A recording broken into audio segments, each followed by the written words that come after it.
So this Woodland Scenics model vac, model number, yeah, cool idea, right? Bad execution. Doesn't work great. I'd say it sucked, but that wouldn't be true. So it comes with some filters, this thing.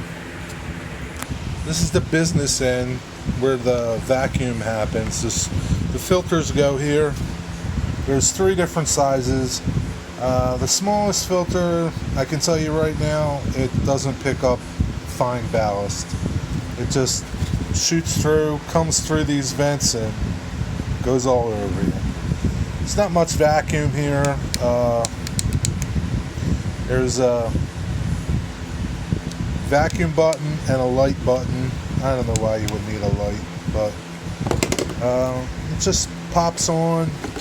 So the biggest thing with it is if you're vacuuming, right, you got it on, you can't shut it off until you turn it over, because all the dirt will come out if you have it in the working position and you let the button off. All the dirt will come out.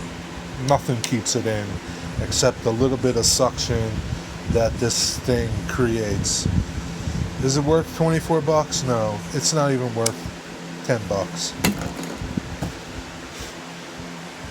Save your money.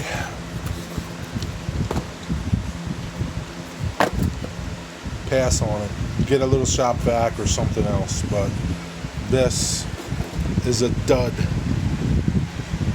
Try again, Woodland Scenics.